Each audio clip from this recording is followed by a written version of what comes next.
School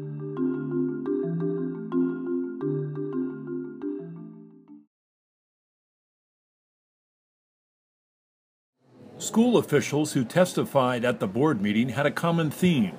Not all school districts are the same, and thus the need for flexibility is paramount. What do my students need? What does my community need? How can I, as a board member, put forward the best programs and the best services to meet my students? It's an exciting time. It's a nervous time, but it's an exciting time. If a district in Long Beach wants to do something different than a district in Redding, but it improves student outcomes and it's based on the premise of the funds, the way that they're intended to be used within LCFF, then that's fine.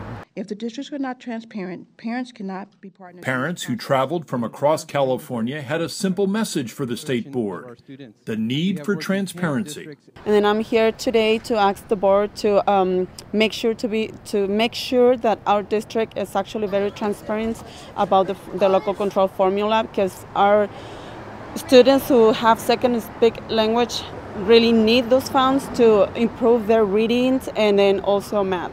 Oh, it's extremely important because I want to make sure that the money which is intended to go for students and schools gets exactly to where it's supposed to go, which is students and schools.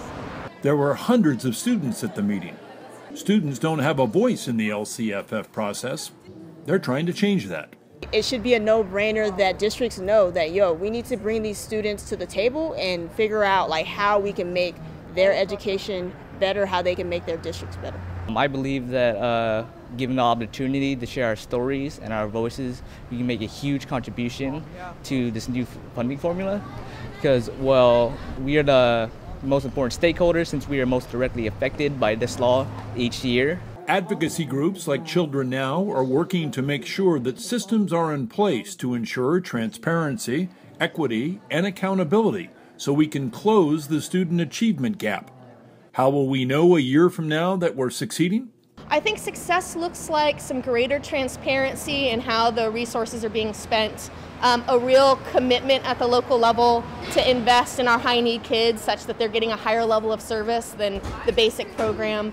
And then at that point, really a commitment to outcomes and a clear conversation in California about what we want to achieve for kids across the board. This is Ed Coghlan, California Forward reporting.